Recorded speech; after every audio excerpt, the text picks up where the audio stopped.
everyone, thanks for joining me today. I'm excited to have Jason Budgell here from Genoa, CIO there. Back again this year, we spoke last year at the show, so I thought we'd take a moment to catch up and see what Genoa's been up to over the last year and what you have in store for the next year. So we're glad to be back. Thanks for having me back again.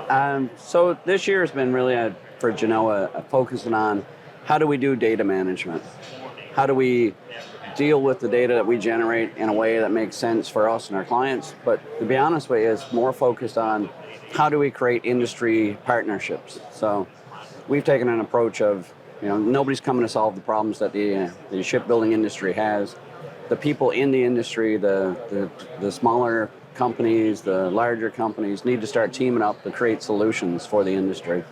There's no silver bullet. There's no a massive amount of resources that are going to show up well-trained and understanding the industry to solve these problems. So folks like yourselves and ourselves talk about how we can cooperate together to solve the industry issues, to bring a more complete solution to our clients. So we've really been focused on building that ecosystem, getting that group together and trying to figure out what are the solutions we can bring, who has the best capability in a certain area, and how do we package it together so it makes sense to a supplier or a buyer that wants to achieve a goal.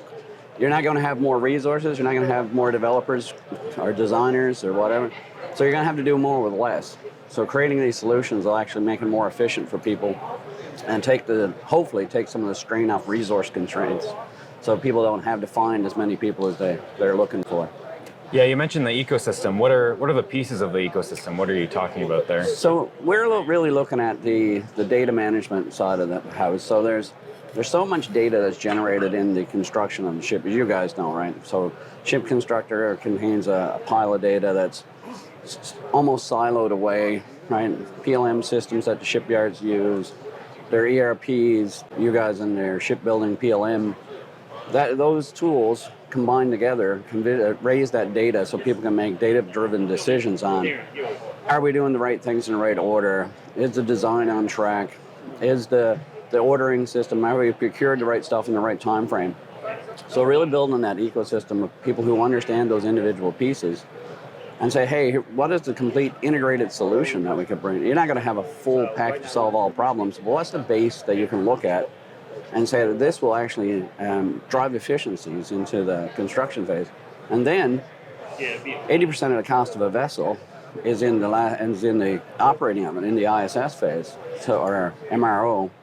Having that data in a concise data package that people can use in construction and in the servicing of the ship, it'll drive efficiencies in the maintenance schedules, the procurement cycles, just the way the ship runs at sea even. So all that data now some of it is connected, but most of it sits in a silo.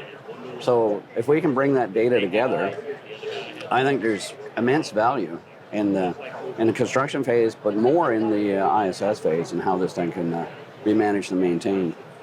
How does the client need to think differently about information for construction versus information for ISS? What are the differences there? So it's interesting that it's sort of the same package of information. It's more about how do you add in the extra data from the ISS side. So ISS is a living, breathing vessel, right?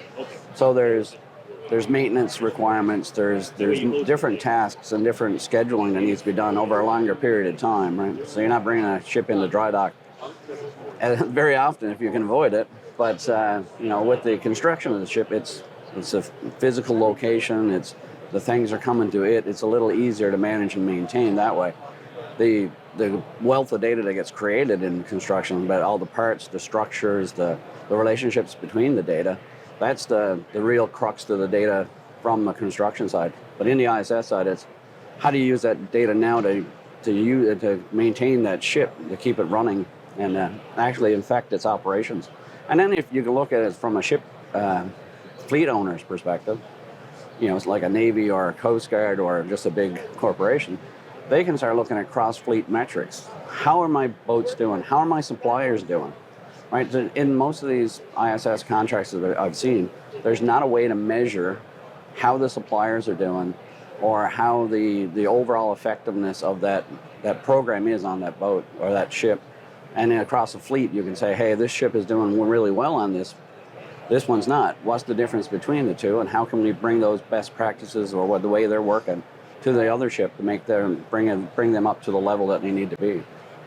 We actually had an individual come by the booth yesterday, and he was asking, he's in the kind of the sustainment side, they have a fleet, and he's asking, how close is the digital twin? Is it really here? Can I really take advantage of it? And so I posed the same question to you from in-service perspective. So it's not a matter of is the digital twin here, it's a matter of are we using the digital twin? So if you just think about what we do in construction phase, you actually create a 3D representation of the ship. Now we don't have it hooked up to all the sensors and things that would come off the ship, but it's there, and that we have all the parts and pieces in that model. It's not a big step to go to the next to get the data coming out. It's more of a willingness in the industry to use it. So it's coming. Last year was buzzword time. This year we're actually seeing people go, no, but how would I do that? And so I think there's a couple of little problems that they have to solve. Data access from ships at seas. How do we get all the data that we need in a real-time environment and securely so that we can use it? And then how do you actually manage the ship differently? So you're in an industry where it's slow to change. They've done things the same way for years, and it's been successful. But with the volume of things they're being asked to do now, they need to start looking at these digital tools. And there are companies that are actually saying, hey, how would I do that? So I think in the next year or so, you're going to start to see actual instances of people using these things in their day-to-day operations. Are you seeing your clients kind of asking different questions, maybe moving the ball down the field in that way? Exactly. So they're getting more mature as they, so last year was really about education. Everybody was talking digital twins. Everybody was talking data management. AI is still a hot buzzword, but it's more about, instead of just informing and finding out what these tools are, now they're going, how can I apply them? And they're actually we're seeing some of the bigger players actually start moving that direction.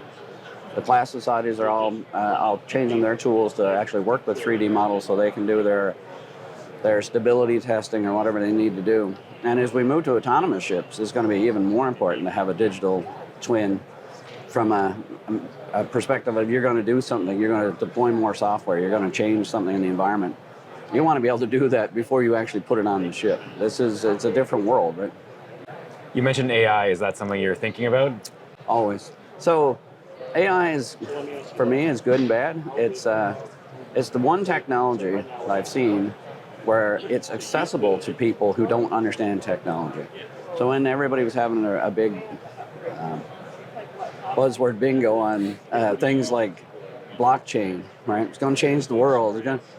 It's a technology that you still needed a very specific skill set to use, right? The technology folks had to uncover that for you. Now AI is actually, you can go on ChatGPT, type in whatever you want, and get a response. And it's more accessible than anything else. But from a shipbuilding perspective or shipbuilding industry, cross-fleet maintenance, like we were talking about, or I mentioned earlier, that's a specific spot where you can use AI models to actually go across large data sets.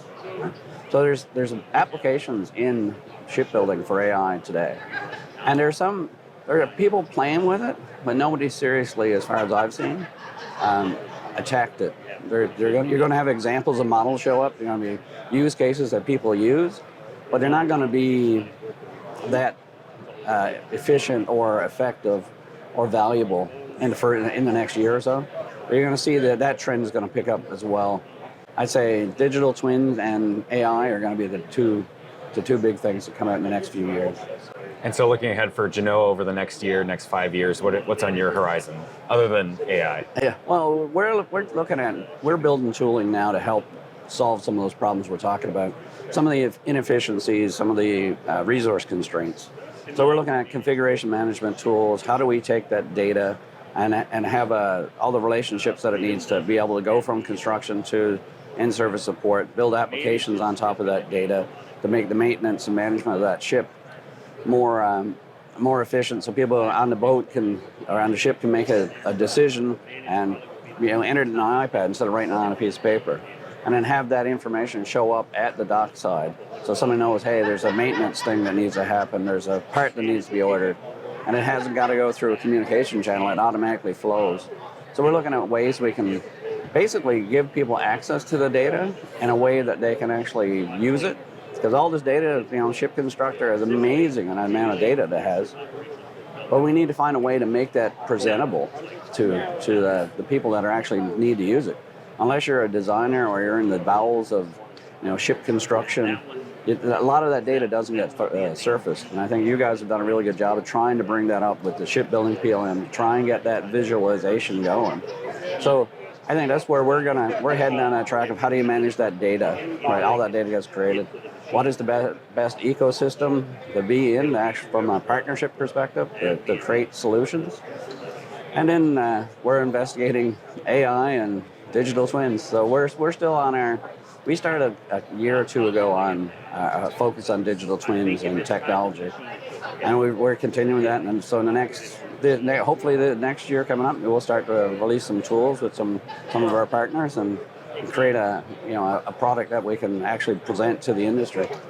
Well, I know we're excited to see what you come up with over the next year, and maybe we'll catch up again at the 2024 show. So awesome. Thanks for your time Thank today, you so Jason. much. It was great Thank you. Great to speak with you.